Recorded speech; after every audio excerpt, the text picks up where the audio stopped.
A Bavarian battering at the bridge, really, wasn't it? Very one-sided game in many ways. I mean, Chelsea had the odd chance, but overall they were outplayed. And I don't think anybody really came here expecting Chelsea to come here and win.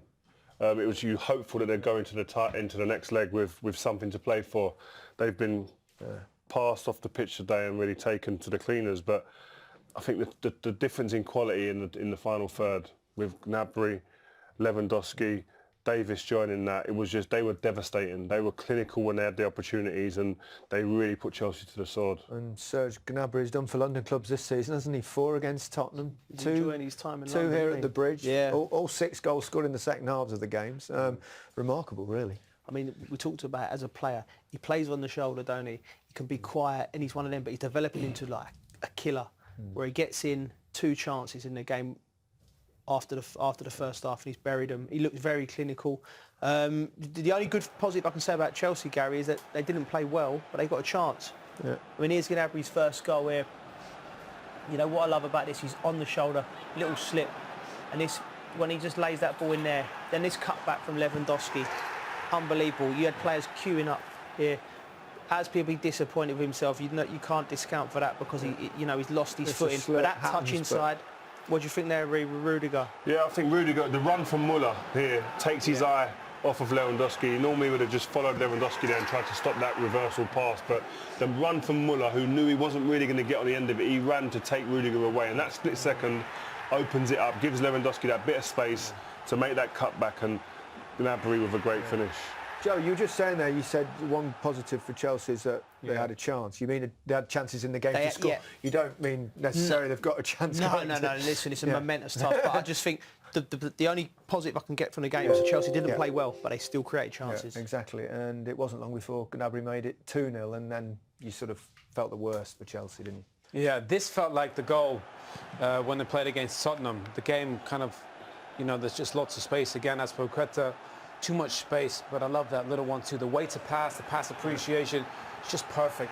Chelsea could never really get there. That back three, maybe the spacing they don't have right. Azpilicueta thinks he can get in there and nick it, but when he goes in there, yeah, he should be stronger there. But Lewandowski's a great appreciation. But that pass there was a pass to say, give it back to me now. Rudiger's got to see that and get across. He has to get across there. Comes too late. And at the top level, that's what happens. Doesn't matter how quick you are, you get punished as a defender. I found out the game at Tottenham, didn't it? Where every time they attacked, it was bang, it was in the back of the net. Yeah.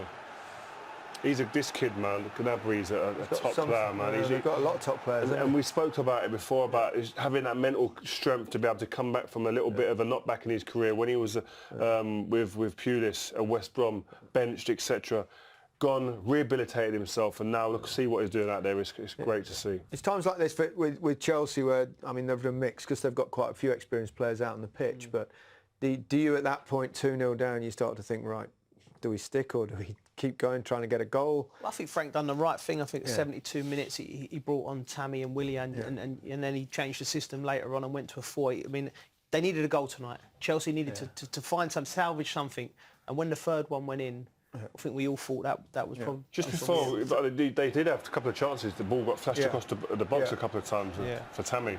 Yeah, I mean... This is brilliant. This is unbelievable. Quick, this kid, yeah, I mean, he sucked out Christensen. Like, in that position there, you can't go to ground, can you?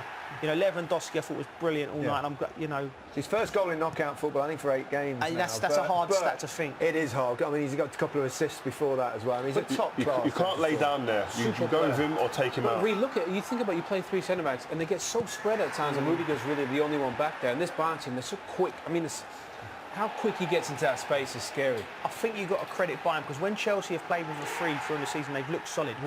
The movement of these boys, the way that they interact, the 1 and 2 touch, particularly in the first 20 minutes, it was unbleable, and they just carved Chelsea open. Do you think they were the wrong tactics to play against Bayern Munich? I mean, it's easy to say. No, it was the right thing. No, I'm just asking. It was the right tactics for me, but I think Chelsea have come up against a team just a level above them tonight, and I think Frank, in January, when he was looking at this game and he was thinking, right, I need a left back, I need a centre forward. That was what he was. Well, that was what we read, and I think today, Alonso and Giroud, I think are very terrific players, but I think it's a tall ask for them not being in the team and then playing a big game on the weekend and coming in to play against the quality tonight, and I think it told. Well, he scored 6 goals in 2 games in London this season. So we can hear now from Serge Gnabry. He's with Des Kelly. Serge, a tremendous performance. That gives you a great advantage for the return, doesn't it? Certainly does. 3 goals ahead gives us a lot of confidence, but we need to be prepared for the second leg, and no, we can't take it not seriously enough. So it's still open, but I think we've got a good advantage. You enjoy coming back to London, don't you? You've got 6 goals now in the English capital, 4 against the Spurs, of course, and then 2 more tonight. Yeah, I certainly do. I've got a lot of friends here. A lot of them were in the stands tonight again, and yeah, it seems like they're giving me some kind of good power, and of course I always enjoy coming back. It was a bit of a tactical battle in the first half. You had most of the possession, but you seemed to go up a gear after that. Did you work out something at half-time? I think we knew we had to be patient. We had the game under control even in the first half. I think had a couple of chances with Lever and Thomas. Didn't take them, but yeah, knowing we have to be patient and we will get our chances, and in the end we took them. You think it would be a huge obstacle now for Chelsea to climb? You've got a real grip on this. Yeah, for sure it will be, but I think we've seen it last year with Liverpool beating Barcelona after a 3-0 advantage, I think it was. So yeah, we have to be careful. We have to go into the second leg with all our focus and try to win that one as well. Well done tonight. Thank you. We've witnessed Chelsea's heaviest home defeat in European football ever, and they've now lost 8 games in all competitions this season, which is the most for 34 years. Doesn't read well when you say it like that at all. Yeah. But I think, listen, as Joe mentioned before, the transfer market definitely didn't help Frank and his team. But what I think will be great and telling from this performance, from this game today, is that these young players in this team have been hyped up, rightly so, this season. They've put in some very good performances. They would have seen what it's like to see top-level players close up. What it's like. This is a level above now, and where you've got to get to. How should those young players respond to that? What's They should sit and say, right, there's more hard work to be done. I'm way off. I'm not way off, but I'm a way off of getting to that level and performing like this consistently. And so we've got to raise our game on a day-to-day basis at training, which I've been to Cobham this week and seen the way that they've trained and the way that they're working. Yes, they're working very hard, but there's always a next level to get to. And you have got to have the desire to work towards that. But sometimes you've got to see it. And that's a great learning curve tonight for some of them. Sometimes you've got to see that elsewhere it can be better. Yeah. Players are stronger than you, better than you. I think you've got to respond in the right way. Yeah, I think, Gary, I remember the first time I played against Barcelona, and I come off the pitch realising that there's a long way to go because there's players out there. And this team, even for the players not playing tonight, the lads who are injured, watching it and seeing the level. But again, the project to be brought into this club now, you know, it's long-term. It's long-term. Yeah. You've got these young players. If Chelsea want to get back to the top of the game, you know, you build and develop these young players and then you add to them. Because tonight it needed a fresh number 9 striker who could stretch behind the other way. It needed a bit more solidity at the back, you know, at the left back position. So I felt it needs the right additions to the squad. But I think the young lads could take from this. What they take from this, whether they get to there or not, it'll be down to them on the training ground, day to day. But don't be disheartened. No. They can't be disheartened. They can't let this performance ruin all the good work that they've done to this season. They're in full position in the league. They beat Spurs, a team that will contend in for the full place position. And they've lost against a really top side. And it's a top side, good players. OK, let's hear from the Chelsea manager. It'll be interesting to hear the thoughts of Frank Lampard. He's with Des Kelly. Frank, was that a brutal night against some classy opposition? Yeah. Performance and result, so sometimes you have to be brutally honest about it, and so they outclassed us in pretty much every department, so it's quite sobering. Am I surprised? Well, I think we could have done more, certainly. I think the level of team that they showed that they are, hence why they challenge at the top of the Bundesliga and in the Champions League year in, year out, quality players that were on good form. Again, I'm disappointed we couldn't have done better against them, but it's a real reality check for everybody, really, individually in the dressing room. You have to take that one on the chin, look at yourself and no one else, and just look at the levels that we want to attain at this club, which this club has attained in the past, and we have to work to get back there.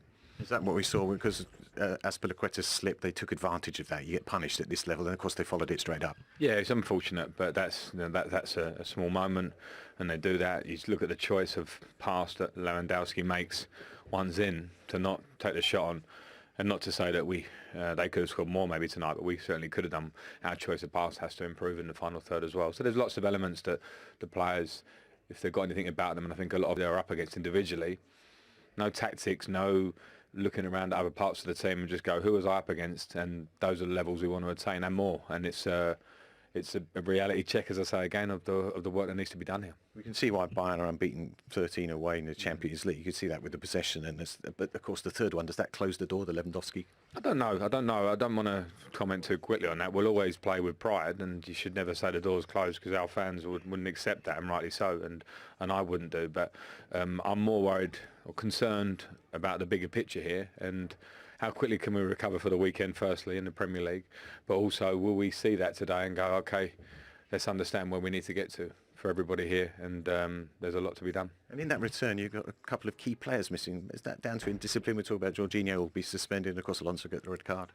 Well, yeah, Georgie's done it, I think, from talking to the ref, so that's unnecessary to get a yellow when you're on that yellow. And the Alonso one I haven't seen clearly. I'll have a look back at it, whether it was a pure red or not. But they're out, so we'll deal with it individually, and maybe it opens the door for some players to come in what will be tough now at Bayern. It'll be a tough test of character, which isn't the worst. The lads have to go and accept what happened tonight, go there and try and show with another opportunity they can go up against players at that level. Thanks very much, Frank. Thank you, Des. Thank you. Very honest from Frank Lampard, basically saying what you guys were saying about attitude. He didn't get a clear view of the Alonso red card, so let's have a look at it. Yeah, I think in today's game, I think it's a red retaliation, waving arms. It's silly, really. I think he's an experienced player. Came in and done well at the weekend, yeah, and you can't be doing that in the game today when there's cameras all over the place. You're going to get caught, you're going to be punished, and I thought he was punished, deservedly so. Joe? Yeah, listen, he's let his manager down there, no doubt. I think initially, he's had 2 pops in, but I think initially when they were running from the first few, Gary, it looked like they even said something to each other. So I think there was a bit of malice and a bit of venom, but you don't expect that from your senior players on the pitch. Maybe the young lads you could have expected from, but Marcos Alonso's a senior player. He shouldn't have done that. He shouldn't have dealt with it, and he's let the team down a little bit there. Positive word on Bayern Munich, obviously as a former player yourself. Impressive. Very impressive. I think Hansi Flick just got the job permanently. They played really well, and I think they only really got out of reset third or fourth gear. They felt like there was so much more there. That's great stuff. Intensity of the press was back, which was different. The attacking players are really good. That Bayern team is, I know they give up chances at the back, but offensively they're so good. Yeah. I mean, we were purring over some of their football up here. Well, we've been fortunate enough to see them twice now in the Champions League this year. Both times. Probably the best 2 games they've played this season. Yeah. They dismantled Spurs at White Lane worse than today. Yeah. 12 months ago at this stage, we were talking about a domination of English football again in Europe. All of a sudden it looks slightly different, doesn't it? All the teams are under pressure. All 3, none of them have scored yet, have they? It's crazy. It's a big change. It's swings, but I still think Liverpool get through. To have a tough game, but Liverpool come through. I think this tie's over.